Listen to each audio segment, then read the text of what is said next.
اور یہ کتنی بڑی عظمت اور شان والی بات ہے کہ رب تبارک و تعالیٰ یوں محبوب کے صحابہ کو مخاطب بناتا ہے۔ تو اللہ تعالیٰ نے یہ نہیں فرمایا کہ حبیب آپ ان کو کہہ دیں، نہ، بلکہ اللہ نے فرمایا کہ حبیب آپ ان کو کہیں کہ میں خود ان کو مخاطب بنا رہا ہوں اپنا۔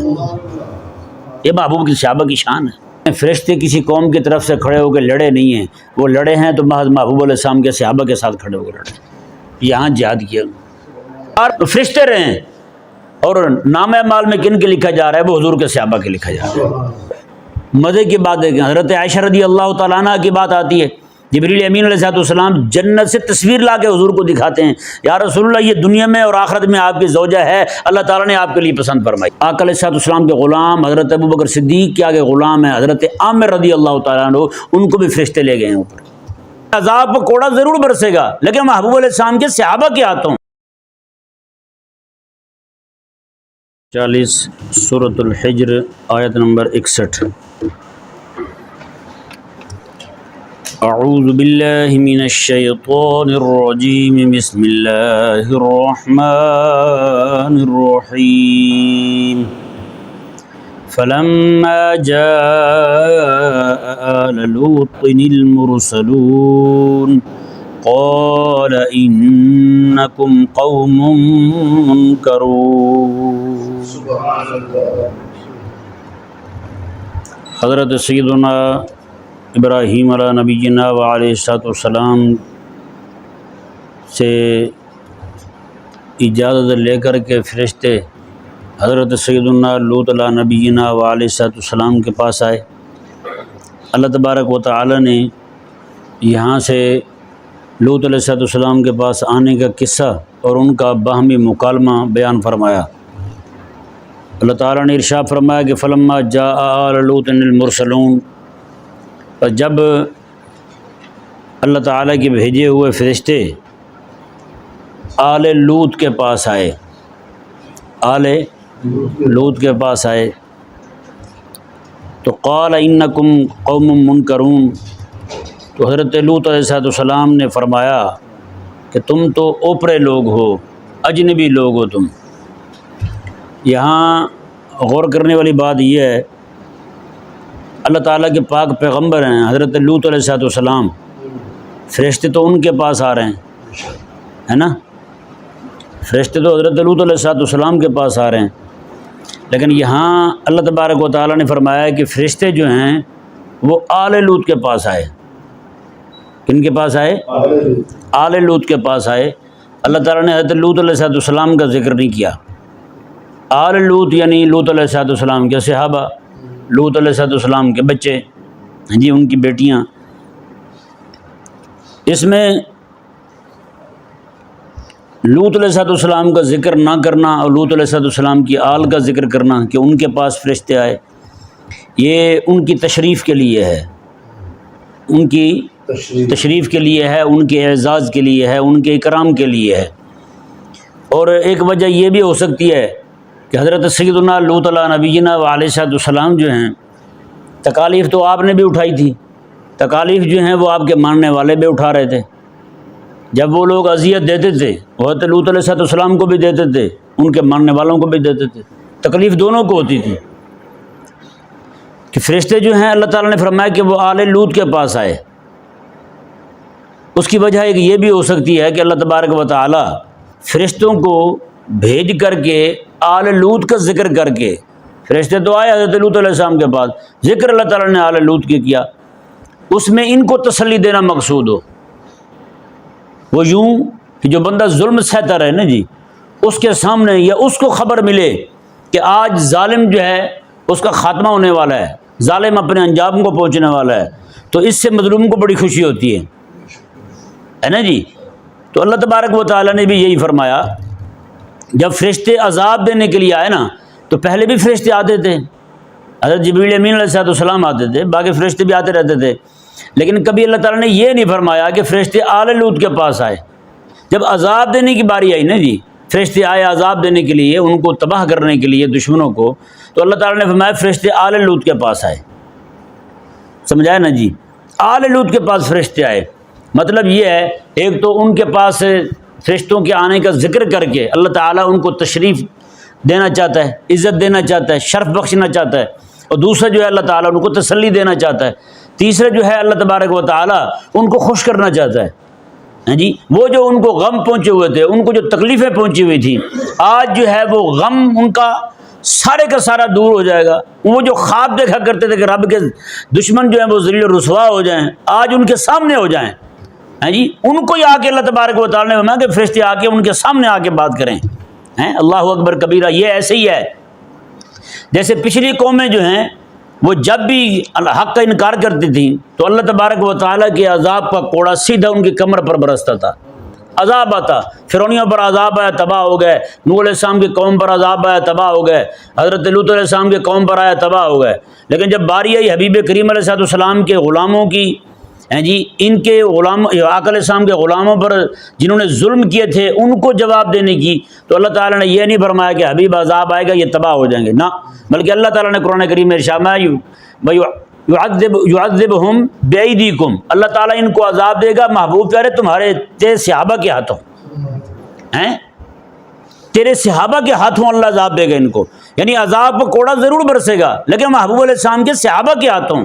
اس کی وجہ یہ ہے کہ عذاب اللہ تعالیٰ کی طرف سے آتا تو تباہ ہو جاتے، خوشی ہوتی ہے ان کو، لیکن اللہ تبارک و تعالیٰ جو خوشی دینا چاہتا ہے محبوب علیہ السلام کے صحابہ کرام علیہ رضوان کو، اللہ تعالیٰ نے خود قرآن کریم میں وَيَشْفِ صُدُورَ قَوْمٍ مُّؤْمِنِينَ، اللہ تعالیٰ نے محبوب علیہ السلام کے صحابہ کو یہ کام سونپ کے تم اپنے ہاتھوں سے ہی ان کو قتل کر دو. یہ اللہ تبارک و تعالیٰ فرماتا ہے میں مومنوں کے سینوں کو ٹھنڈا کرنا چاہتا ہوں، مومنوں کے سینوں کو ٹھنڈا کرنا چاہتا ہوں. پتہ ہے فلما جاء آل لوط المرسلون، میں کہ جب فرشتے جو ہیں وہ آل لوط کے پاس آئے ہیں، وہاں بھی خوشی دی جا رہی ہے لوط علیہ السلام کے صحابہ کو، ان کی صحابیات کو، کہ ان کے دشمنوں کو ختم کیا جا رہا ہے ان کی آنکھوں کے سامنے، ان کے سامنے ان کو تباہ کیا جا رہا ہے. لیکن یہاں اس سے بھی بڑی خوشی دی گئی. فرمایا کہ ہاتھ محبوب علیہ السلام کے صحابہ کے ہوں، جی اپنے ہاتھ سے ان کافروں کو ماریں تاکہ ان کے سینے جو ہیں وہ ٹھنڈے ٹھار ہو جائیں. وَيَشْفِ صُدُورَ قَوْمٍ مُّؤْمِنِينَ. ان کے دلوں میں جو غصہ بھرا ہوا ہے نا محبوب علیہ السلام کے صحابہ کے دلوں میں، تو وہ ظاہری بات ہے کسی ظالم کو اس کی آنکھوں کے سامنے اس کو جو ہے نا وہ تباہ کر دینا یہ بھی اس کے لیے خوشی کا باعث ہے، لیکن اس ظالم کو مظلوم کے سپرد کر دینا، لے بھی اب تو اسے مار، تو اس سے جو ہے نا وہ زیادہ اس کو راحت ملتی ہے یا نہیں ایسا؟ اس کو زیادہ راحت ملتی ہے، اس کو زیادہ سکون ملتا ہے. اور یہی کیا اللہ تبارک و تعالیٰ نے، میں کہ اللہ تبارک و تعالیٰ جو ہے وہ انہیں عذاب دے رہا ہے کافروں کو، لیکن ہاتھ جو ہیں وہ محبوب علیہ السلام کے صحابہ کرام علیہ رضوان کے. یوں اللہ تبارک و تعالیٰ نے صحابہ کرام علیہ رضوان کو ان کے سینوں کو ٹھنڈک عطا فرمائی، ان کے سینوں کو. اچھا مزے کی بات دیکھیں پھر، آقا علیہ السلام کے صحابہ کرام علیہ رضوان جب بدر میں پہنچتے ہیں دشمن سامنے کھڑے ہوئے ہیں، ادھر سے تیر چلتا ہی ہے، وہ بندہ گر جاتا ہے نیچے، مار فرشتے رہے ہیں ان کو، مار فرشتے رہے ہیں ان کو. اللہ تبارک و تعالیٰ جو ہے وہ تیر ان کی بھی چلوا رہا ہے تاکہ غازی بننے کا ثواب ان کو بھی مل جائے، محروم یہ بھی نہ رہیں. وہ کئی بار اس طرح ہوا کہ آقا علیہ السلام کے صحابہ کرام علیہ رضوان فرماتے ہیں کہ میں نے خود دیکھا اپنی آنکھوں سے، ابھی تک جو نا ویسے تھوڑا سا ٹچ ہوا ہے وہ بندہ وہ پھڑک کے نیچے جا گرا ہے. یعنی کہ مار حضور کے صحابہ فرشتے رہے ہیں، اور نام اعمال میں کن کے لکھا جا رہا ہے؟ وہ حضور کے صحابہ کے لکھا جا رہا ہے. ہاں جی، کوئی ہے ایسا بندہ جو ذرا ڈاڈا ہو، زور آور ہو، تو مارا وہ بھی جائے فرشتوں کے ہاتھوں، لیکن جو ہے نا وہ صحابہ کرام علیہ رضوان کے سینوں کو بھی ٹھنڈک پہنچ جائے، تیر ان کا بھی لگ جائے، اس کا بھی کام پورا ہو جائے.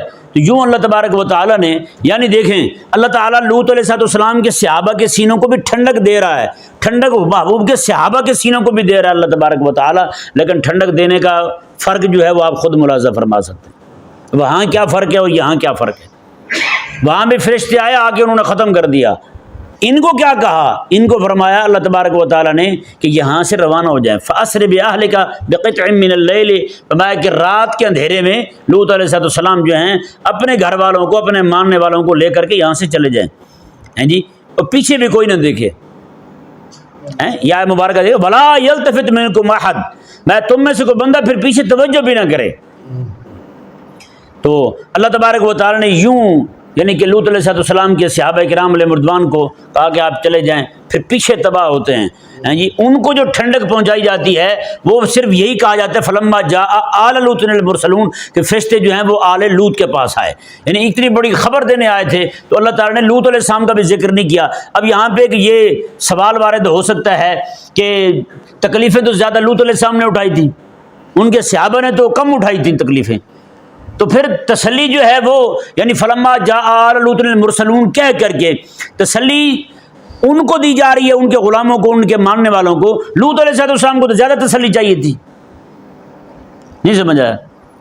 ہاں، تو یہ ذہن میں رہے، لوط علیہ السلام کے لیے جو تسلی تھی نا سب سے بڑی، وہ تسلی یہی تھی رب تبارک و تعالیٰ کی طرف سے ان کو وحی آتی تھی، وہ کہ اس میں بھی تسلی ہے لوط علیہ السلام کو، ظاہری بات ہے ان کے غلاموں کے لیے تسلی ہے تو ان کے لیے بھی تسلی ہے، لیکن حقیقت کے اندر ان کے لیے تسلی بڑی جو تھی وہ اللہ تبارک و تعالیٰ کی طرف سے فرشتوں کا آنا، اللہ تعالیٰ کا ہم کلام ہونا، حضرت اللہ تعالیٰ کا یعنی کہ کلام فرمانا بواسطہ فرشتہ لوط علیہ السلام کے ساتھ، یہی ان کے لیے بڑی تسلی تھی۔ اور ظاہری بات ہے ان کے لیے یہ ان کا منصب یہ تھا کہ انہوں نے دین کا کام کرنا تھا، اللہ تعالیٰ نے ان کو بنا کے نبی بھیجا تھا، تکالیف انہوں نے اٹھانی تھی، تو اس لیے یہاں تسلی جو ہے وہ ان کے غلاموں کو دینی بنتی تھی، ان کے ماننے والوں کو۔ اس لیے اللہ نے فرمایا فلما جاء آل لوط المرسلون، کہ فرشتے جو ہیں وہ آئے آل لوط کے پاس، آل لوط کے پاس فرشتے آئے۔ اب اگلی بات دیکھیں جی، اللہ تبارک و تعالیٰ نے ارشاد فرمایا کہ جب فرشتے آئے آل لوط کے پاس، اب آگے مکالمت جو ہے وہ آل لوط کا اور حضرات فرشتوں کا نہیں بیان ہو رہا۔ فرشتے آتے ضرور ہیں آل لوط کے پاس، لیکن کلام ان سے نہیں کرتے، کلام حضرت لوط علیہ السلام کے ساتھ کر رہے ہیں، کلام حضرت لوط علیہ السلام کے ساتھ کر رہے ہیں، کیونکہ یہ آیت مبارکہ دیکھیں نا، قالا لوط علیہ السلام بولے، اب آل لوط کی بات ہوتی تو آل لوط کی بات ہوتی، ان کا ذکر کیا جاتا کہ وہ بولے ان کے ساتھ، لیکن نہیں، کیونکہ یہ وحی آ رہی تھی اللہ تعالیٰ کی طرف سے، اور وحی جو ہے وہ ہمیشہ جب فرشتہ وحی دینے کے لیے آتا ہے وہ مخاطب ہمیشہ نبی کو بناتا ہے، نبی کے علاوہ کسی کو مخاطب نہیں بناتا فرشتہ جب وحی لے کر آئے، سمجھ آئے نا جی؟ تو انہوں نے آ کر کے کلام جو کیا وہ حضرت لوط علیہ السلام کے ساتھ کیا ہے، قربان جائیں۔ قال انکم منکرون قوم منکرون، تو حضرت لوط علیہ السلام نے فرمایا کہ تم تو اوپرے لگ رہے ہو، اجنبی لگ رہے ہو۔ قالو، وہ سب فرشتے وہ گویا ہوئے، انہوں نے کہا بل جئناک بما کانوا فیہ یمترون، یہ آگے وہ کلام ہے، پچھلی بات ذرا پوری کر لیں پھر اس پہ بات کرتے ہیں۔ یعنی کہ فرشتوں نے آ کر کے آئے قوم لوط کے پاس، آل لوط کے پاس، لیکن کلام کس سے کر رہے ہیں؟ حضرت لوط علیہ السلام کے ساتھ۔ ہے یہ حیران کن بات، کلام حضرت لوط علیہ السلام کے ساتھ کر رہے ہیں۔ اب دیکھیں، ایک جانب جن کو تسلی دینے کے لیے فرشتے آ رہے ہیں جی، ان کو خوش کرنے کے لیے فرشتے آ رہے ہیں، کلام ان سے نہیں کر رہے، کلام حضرت لوط علیہ السلام کے ساتھ کر رہے ہیں۔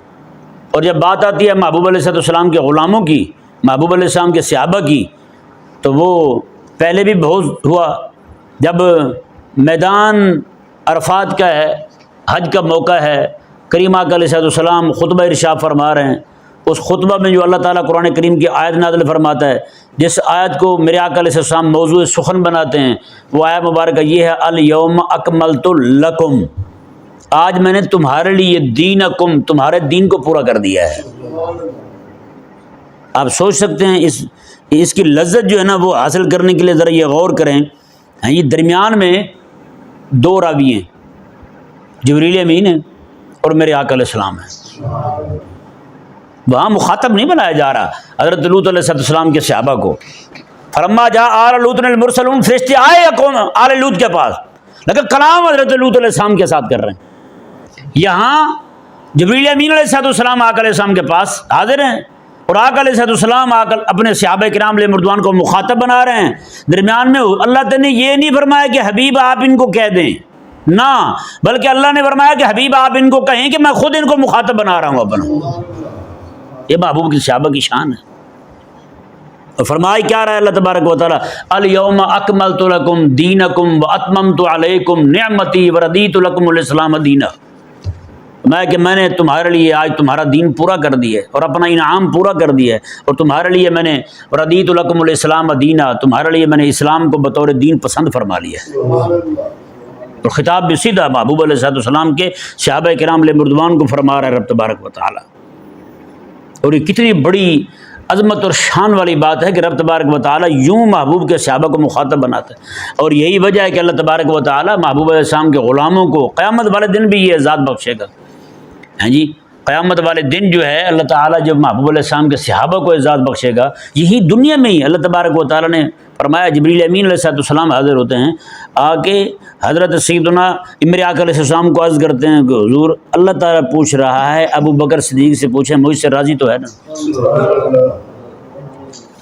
بتائیں کہ ابو بکر صدیق رضی اللہ تعالیٰ عنہ نے جو قربانیاں دی ہیں، ایک ایک شے قربان کی ہے، آقا علیہ السلام کے لیے ماریں کھائی ہیں، وہاں اللہ ان کو تسلی دے رہا ہے، یوں دے رہا ہے کہ فرشتے آئے ان کے پاس، آگے بات نہیں ہو رہی.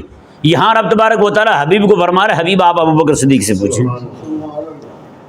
ہاں جی، یہاں جو ہے وہ فرشتے آ رہے ہیں، آگے کیا حضرت جبریل امین علیہ السلام کہہ رہے ہیں کہ حضرت خدیجہ رضی اللہ تعالیٰ عنہ سالن لے کے آ رہی تھی، میں کہ خاتون سالن لے کے آپ کے پاس آ رہی ہیں، آپ ان کو سلام کہیے، آپ ان کو سلام کہیے، یوں سلام. اور عظمت اور شان آپ نے دیکھنی ہے تو حضرت ام المومنین عائشہ صدیقہ رضی اللہ تعالیٰ عنہ فرماتی، آقا علیہ السلام میرے پاس بستر پر بھی تشریف فرما ہوتے تھے، وہاں بھی جبریل امین علیہ السلام وحی لے کر آ جاتے تھے، آپ کا قرآن سنا دیتے تھے. ہیں جی، یوں پھر اللہ تبارک و تعالیٰ نے عظمت اور شان عطا فرمائی. اور مزے کی بات ہے کہ حضرت عائشہ رضی اللہ تعالیٰ عنہ کی بات آتی ہے، جبریل امین علیہ السلام جنت سے تصویر لا کے حضور کو دکھاتے ہیں، یا رسول اللہ یہ دنیا میں اور آخرت میں آپ کی زوجہ ہے، اللہ تعالیٰ نے آپ کے لیے پسند فرمائی ہے. وہ آقا علیہ السلام کی ایک زوجہ محترمہ ہیں، ان کے لیے جبریل امین علیہ السلام حاضر ہوتے ہیں، آگے کہتے ہیں یا رسول اللہ اللہ نے نکاح اپنے ہاں کروا دیا ہے ان کا، یہاں بھی آپ ان کے ساتھ نکاح کر لیں. کیا عظمت ہے یار، کیا شان ہے ان کی. وہاں اللہ تبارک و تعالیٰ کے فرشتے آتے ہیں، ان کو مخاطب نہیں بناتے، لیکن یہاں آ کے کیا عظمت اور شانیں مل رہی ہیں ان کو محبوب علیہ السلام کے صحابہ کرام علیہ مردوان. یہاں جو ہے حضرت داہیہ کلبی رضی اللہ تعالیٰ عنہ کی صورت میں فرشتے جبریل امین علیہ السلام آ رہے ہیں، جبریل امین علیہ السلام آ رہے ہیں آقا علیہ السلام کی بارگاہ میں. اور وہ جیسے حضرت داہیہ کلبی رضی اللہ عنہ بڑے خوبصورت جوان تھے، جس طرح وہ کپڑے پہنتے تھے، وہ کبھی کبھار آتے نا آقا علیہ السلام کی بارگاہ میں، جب بھی حاضر ہوتے کوئی نہ کوئی پھل لے کے آتے تھے، ان کی جیب میں پھل ہوتے تھے. وہ جب آتے تو حضرت امام حسن حسین رضی اللہ تعالیٰ عنہ بچپن میں تھے، وہ جناب ان کو وہی سمجھ کے جناب ان کی جیب میں ہاتھ ڈال دیتے، وہ پھل نکالتے اور کھا لیتے، اور لے بھی ان کے لیے آتے تھے. جب جبریل امین علیہ السلام ان کی صورت میں آتے تو امام حسن حسین رضی اللہ تعالیٰ عنہ جو ہیں یہ جاتے ان کی جیب میں ہاتھ ڈال دیتے. میرے آقا علیہ السلام نے ایک بار فرمایا کہ جبریل یہ تجھے دہیہ ہی سمجھ رہے ہیں، تو انہوں نے بھی خوشی کا اظہار کیا، انہوں نے یا رسول اب بتائیں نا ذرا. وہاں فرشتے آتے ہیں، ان کے ساتھ کلام تک نہیں کرتے، مخاطب حضرت لوط علیہ السلام کو بناتے ہیں، لیکن یہاں قربان جائے حضرت سیدنا امیر حمزہ رضی اللہ تعالیٰ عنہ جو ہیں وہ عرض گزار ہوئے آقا علیہ السلام کی بارگاہ میں، یا رسول اللہ میں چاہتا ہوں کہ جبریل امین علیہ السلام کو دیکھوں، ان کی زیارت کروں. میرے آقا علیہ السلام نے منع بھی فرمایا، انہوں نے پھر کہا حضور اللہ اکبر کبیرہ. پھر حضرت جبریل امین علیہ السلام جیسے ظاہر ہوئے اپنی اصلی صورت میں، ابھی تک ان کی نظر ہی پڑی تھی ان کے پاؤں پر حضرت امیر حمزہ رضی اللہ تعالیٰ عنہ کی، تو وہ جلال ہیں وہ دیکھ کے وہ برداشت نہ ہوا تو وہ بے ہوش ہو گئے. بتائیں. پھر امام سیوطی رحمہ اللہ نے اگلی بات لکھی ہے، فرماتے ہیں کہ حضرت عبداللہ بن عباس رضی اللہ تعالیٰ عنہ جو ہیں آپ نے بھی جبریل امین علیہ السلام کو دیکھا تھا، اور اس وقت کہتے ہیں آقا علیہ السلام کی برکت سے ان کو کچھ نہیں ہوا. آقا علیہ السلام کے وصال شریف کے بعد جو ہے وہ نابینا ہو گئے تھے اسی وجہ سے. سوچے نا جی، وہاں ان سے بات نہیں کرتے، اور یہاں خود کوئی دیکھ لیں. آقا علیہ السلام کے وہ غلام حضرت حنظلہ رضی اللہ تعالیٰ عنہ جی آقا علیہ السلام کے صحابہ کرام تلاش کر رہے ہیں ان کو، یا رسول اللہ نہ غازیوں میں نہ شہیدوں میں ہیں. میرے آقا علیہ السلام ابھی تھوڑی دیر گزری، دیکھا تو جناب وہ نیچے آ رہے ہیں، فرشتے لے کے آ رہے ہیں، ان کو غسل دے کے آئے تھے. جب گھر سے پتہ کیا تو کہا کہ رات ان کی شادی ہوئی تھی، تو یہ صبح پانی انڈیلنے لگے اپنے سر پر تو اعلان کیا حضرت بلال رضی اللہ تعالیٰ عنہ نے. آج جو اذان ہو رہی تھی وہ جہاد کی اذان تھی، حی علی الجہاد کی آواز آئی تو انہوں نے پانی وہیں چھوڑا، جہاد کے لیے نکل پڑے جی. اب بتائیں تو حضرت سیدنا حنظلہ رضی اللہ تعالیٰ عنہ جو ہیں وہ یوں جناب فرشتے جو ہیں آ کے ان کو غسل دے رہے ہیں۔ حضرت عیسیٰ علیہ السلام کو رب تبارک و تعالیٰ نے اٹھایا نا حضرت آسمانوں میں، آقا علیہ السلام کے غلام حضرت ابوبکر صدیق کے آگے غلام ہیں حضرت عامر رضی اللہ تعالیٰ عنہ، ان کو بھی فرشتے لے گئے ہیں اوپر۔ بتائیں، حضرت عامر رضی اللہ تعالیٰ عنہ کو بھی رفع الی السماء کا یہ اللہ تعالیٰ نے مقام عطا فرمایا، حضرت ابوبکر صدیق کے غلام۔ تو اس طرح ایک ایک چیز پہ آپ غور کرتے جائیں، وہاں کیا معاملہ رہا ہے اور یہاں کیا شان عطا فرمائی جا رہی۔ اللہ اکبر کبیرہ۔ ایک حدیث پاک ہے، کریم آقا علیہ السلام نے فرمایا کہ اللہ تبارک و تعالیٰ قیامت والے دن اپنے عرش پر 3 کرسیاں رکھے گا، اس کرسی میں ایک پر جو ہے وہ حضرت ابراہیم علیہ السلام ہوں گے، ایک پر میں ہوں گا، اور حضور فرماتے ہیں ایک کرسی پر حضرت ابوبکر صدیق رضی اللہ تعالیٰ عنہ۔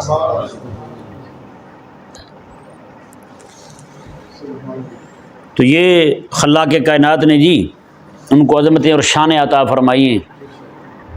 باقی ان کے دوسرے انبیاء کرام علیہ السلام کے صحابہ کو بھی دیکھ لیں، محبوب علیہ السلام کے صحابہ کو بھی دیکھ لیں، وہاں تسلی ضرور دی جا رہی ہے۔ فلما جاء آل لوط المرسلون، ضرور کہا جا رہا ہے کہ فرشتے ان کے پاس آئے ہیں جی، لیکن فرشتے کسی قوم کی طرف سے کھڑے ہو کے لڑے نہیں ہیں، وہ لڑے ہیں تو محض محبوب علیہ السلام کے صحابہ کے ساتھ کھڑے ہو کے لڑے، یہاں جہاد کیا جی۔ بدر کی تاریخ جو ہے وہ آج تک گواہ ہے، وہ ٹیلے موجود ہیں جہاں فرشتوں نے نزول کیا تھا۔ آپ سوچ سکتے ہیں کہ وہ کتنی عظمتوں والے، کتنی شانوں والے لوگ ہوں گے۔ ضرور فرشتوں نے پہلے آ کے لوگوں کو تباہ کیا ہے، لیکن یوں کندھے کے ساتھ کندھا ملا کے لڑنا، یہ بدر میں محبوب علیہ السلام کے صحابہ کو نصیب ہوا ہے۔ اللہ علیہ السلام نے رات کے وقت جو نشان لگائے تھے، فلاں کافر یہاں مرے گا، فلاں یہاں مرے گا، محبوب علیہ السلام کے صحابی ہیں، وہ فرماتے ہیں کہ میری اس وقت ہنسی نکل گئی جب ایک کافر جو ہے وہ دوسری جگہ مر رہا تھا، اس کے آخری سانس چل رہے تھے، فرشتہ اس کو گھسیٹ کے اس گلدارے میں لا رہا تھا۔ اس نے کہا یار رسول اللہ نے یہاں تیرا نشان لگایا تو ادھر کیوں مر رہا ہے، ادھر مر۔ اس کو گھسیٹ کے وہاں لائے فرشتے، انہوں نے وہاں ڈالا۔ اللہ اکبر کبیرہ۔ تو یہ اللہ تبارک و تعالیٰ نے محبوب علیہ السلام کے صحابہ کرام علیہ رضوان کو شان عطا فرمائی۔ یہ آگے کلام کرتے ہیں تو وقت جو ہے وہ طویل ہو جائے گا، اس لیے یہیں پر ہی اکتفا کرتے ہیں۔ اللہ تبارک و تعالی ہم سب کو سمجھنے کی توفیق عطا فرمائے۔